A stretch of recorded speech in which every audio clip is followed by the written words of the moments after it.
Pada pertemuan kita yang ke-9 ini akan dibawakan oleh Pak John Indrison dan temanya adalah tentang multiplexing dan teknik-teknik multiplexing. Tema ini merupakan tema yang penting karena seperti yang kita ketahui bersama bahwa pada pengiriman paket switching itu memungkinkan banyak sumber data menggunakan satu kanal media yang sama. Nah, itu yang dimaksud dengan multiplexing. Teknisnya seperti apa nanti akan dibawakan oleh rekan saya Pak John. Oleh karena itu, waktu dan tempat saya persilahkan kepada Pak John. Silakan, Pak. Baik, terima kasih Pak Joko. Izin saya share screen. Baik, terima kasih. Kita sudah memasuki pertemuan hari ini, pertemuan ke-9. Pada pertemuan sebelumnya sudah dibahas oleh Pak Joko menyangkut dengan materi network layer dan karakteristik di versi 4.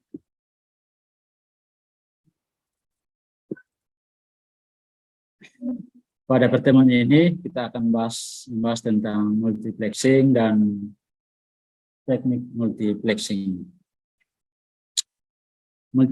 Multiplexing sendiri ini sebuah teknik untuk menyatukan beberapa aliran data dari beberapa sumber yang berbeda, tetapi menggunakan satu media tunggal yang dipakai secara bersamaan. Jadi di sini misalnya di satu rumah atau di suatu ruangan, satu gedung, misalnya kita mengakses internet menggunakan salah satu modem. Di situ ada misalnya salah seorang mengaksesnya menggunakan komputer, kemudian ada juga menggunakan tablet, ada juga yang menggunakan HP, tetapi menggunakan jaringan yang sama atau jaringan modem untuk mengirimkan data atau informasi ke sumber yang berbeda. Jadi di sini dia menyatukan beberapa aliran data melalui satu media tunggal, kemudian ditransmisikan atau dikirim ke penerima yang berbeda. Jadi itu pengertian dari multiplexing. Kemudian fungsi multiplexing sendiri ini untuk meningkatkan efisiensi penggunaan bandwidth atau kapasitas saluran transmisi dengan cara berbagi akses bersama. Jadi di sini contohnya seperti misalnya di jalan tol misalnya. Jalan tol itu sudah dibuat jalan yang sedikit lebar, kemudian kalau misalnya yang mobil atau kendaraan yang melewati daerah tersebut tidak terlalu banyak, maka akan diarahkan dari jalur-jalur lain untuk melewati jalur jalan tol tersebut, sehingga bisa efisien dalam penggunaan bandwidth atau ruang yang tersedia itu bisa terpenuhi saluran atau jalan yang tersedia itu, sehingga ruangan yang tersedia itu bisa dilalui oleh semua kendaraan tanpa melalui lagi jalan lain yang ada. Kalau seandainya kita tidak lagi menggunakan teknik multiplexing, maka otomatis kita akan membutuhkan banyak perangkat modem atau banyak perangkat tower untuk mengakses jaringan. Tetapi karena kita sudah menggunakan teknik dalam komunikasi data, sudah menggunakan teknik multiplexing, sehingga hal-hal tersebut sudah bisa diantisipasi atau dihindari.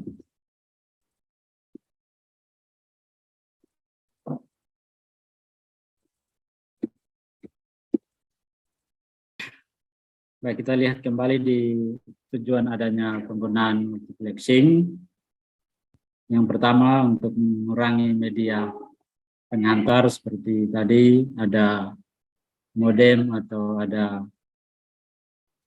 tower, kemudian yang kedua meningkatkan kemampuan komunikasi ini untuk memaksimalkan data yang bertransmisi melalui satu media transmisi, kemudian yang ketiga bisa meminimalkan biaya transmisi dengan cara mengurangi biaya penggunaan media karena sudah kita tidak harus menggunakan media transmisi yang berbeda-beda, tetapi menggunakan media yang sama sehingga otomatis bisa meminimalkan biaya atau mengurangi biaya. Kemudian untuk cara penggunaan multiplexing sendiri, kita membutuhkan dua alat. Yang pertama, multiplexer di media pengirim atau di komputer pengirim, kemudian demultiplexer di media atau komputer penerima. Jadi data atau informasi dari user pengirim akan digabungkan melalui media multiplexer, kemudian dikirim ke komputer penerima dan atau host penerima, kemudian akan dibagikan atau dipisahkan lagi menggunakan alat. Jadi seperti yang sudah sampaikan tadi, untuk jenis multiplexing sendiri ada dua. Yang pertama ada analog dan kedua ada digital. Kemudian untuk analog sendiri dibagi lagi, ada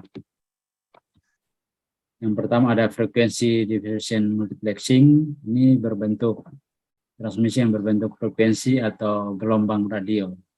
Dari sini pembagian bandwidth saluran transmisi atas sejumlah kanal atau sejumlah channel dengan lebar pita frekuensi yang sama atau berbeda. Di sini masing-masing kanal dialokasikan ke pasangan entitas yang berkomunikasi. Jadi di sini misalnya ada tiga HP yang jadi ini bisa digunakan untuk frekuensi FDM ini atau jenis FDM ini bisa digunakan untuk komunikasi melalui telepon atau HP dan juga menggunakan transmisi data di radio menggunakan gelombang radio.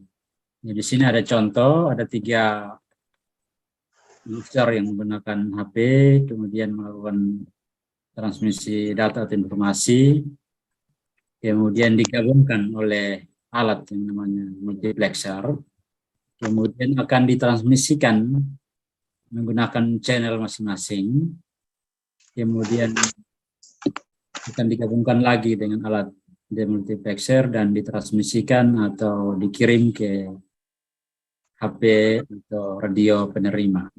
Jadi sini kenapa dalam media penghantar ini dibagi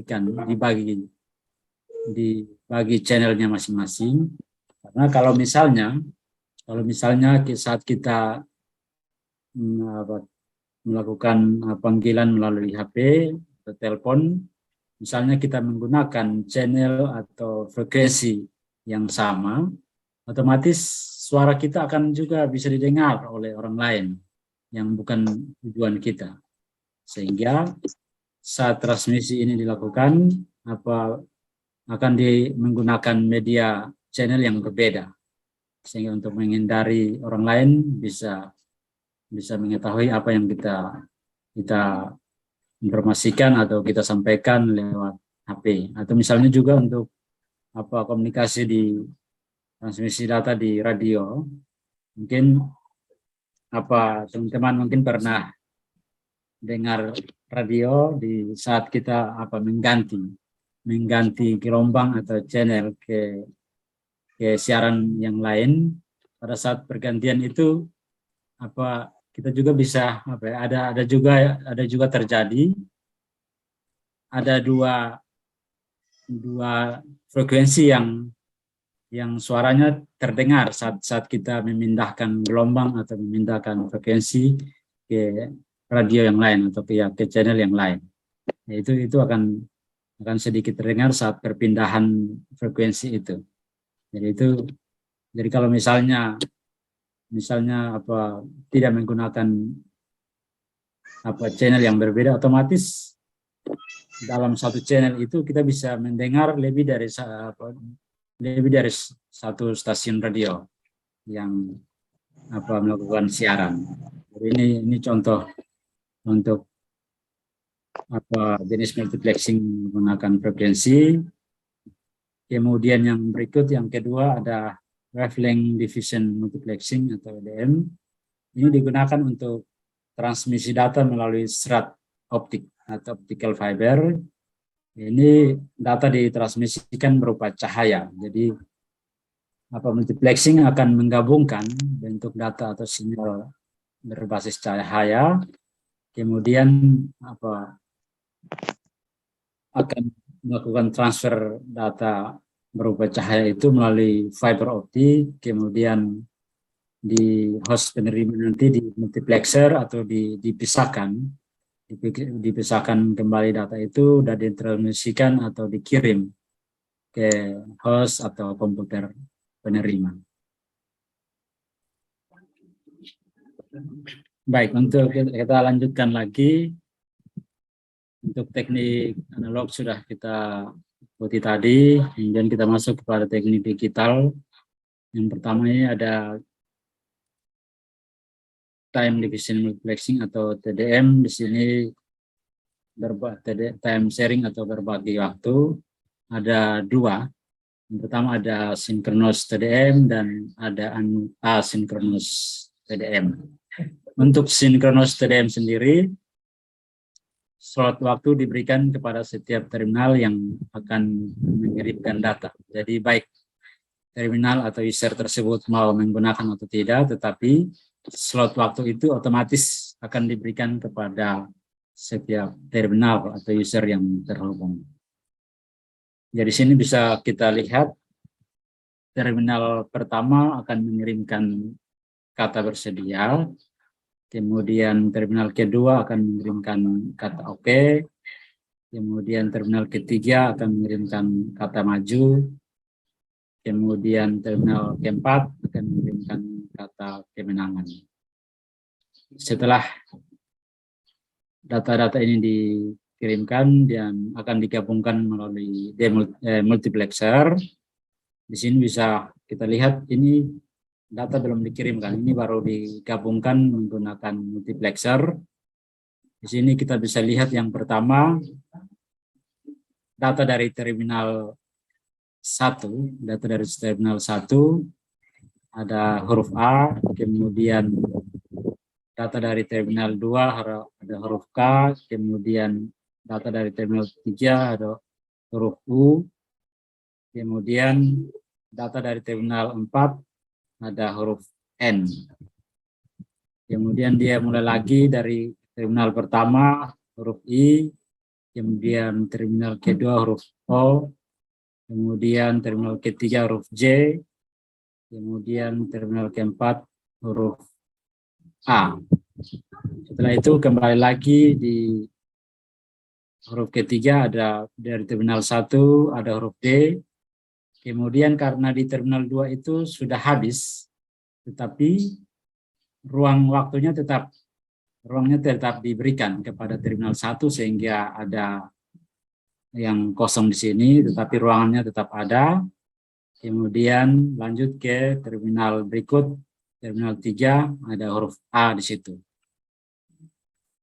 Jadi sini menggambarkan kalau slot waktu itu akan diberikan dari synchronous TDM ini akan memberikan slot waktu kepada setiap terminal, baik itu mau digunakan atau tidak. Jadi tetap ruangan itu akan, kalau misalnya tidak digunakan maka ada tersisa ruangan itu secara kosong. Kemudian kita lihat pengembangan dari synchronous TDM ini pada asynchronous TDM.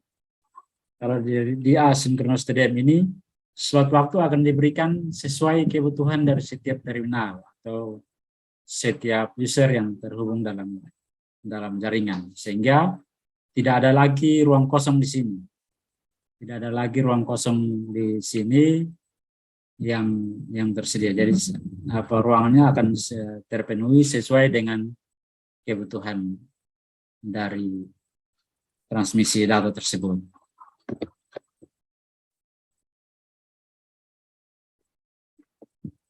Baik, untuk perkembangan teknik multiplexing sendiri, dari dua jenis multiplexing yang tadi yang sudah kita ikuti, ada analog dan digital. Kalau di perkembangan teknik multiplexing ini,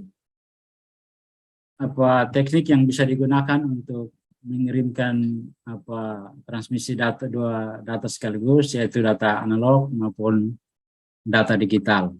Nah, di sini ada contoh, yang pertama ada code division multiplexing atau CDM. Ini bekerja dengan menggunakan kode digital yang bersifat unik sehingga memungkinkan banyak pengguna atau user untuk berbagi rangkaian frekuensi. Kemudian yang kedua ada optical code division multiplexing atau ODM. Ini prinsipnya sama dengan CDM, hanya dalam ODM ini kode yang dikodekan adalah berupa sinyal analog atau sinar atau cahaya dengan pola tertentu. Kemudian sejumlah berkas cahaya ini yang berbeda ditransmisikan melalui serat optik. Kemudian dari sisi penerima, setiap berkas atau data berupa cahaya ini akan diinterpretasi untuk setiap pasangan pengguna untuk memperoleh kembali data yang dikodekan, sehingga komputer penerima dapat mengenali terlebih dahulu pola sinyal atau data yang dikirimkan melalui cahaya tersebut.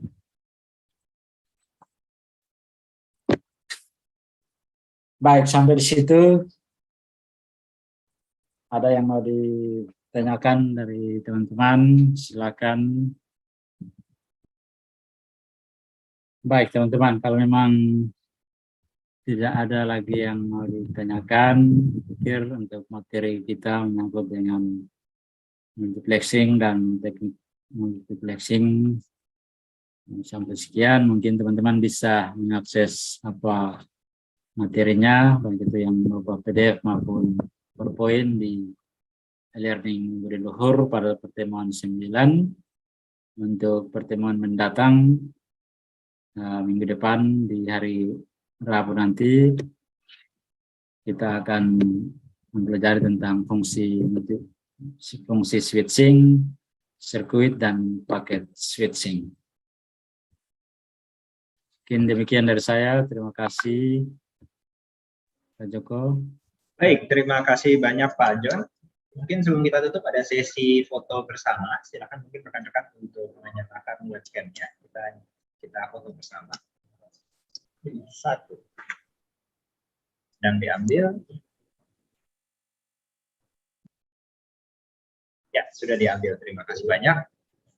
Saya akan letakkan di e-learning sebagai presentasi bersama.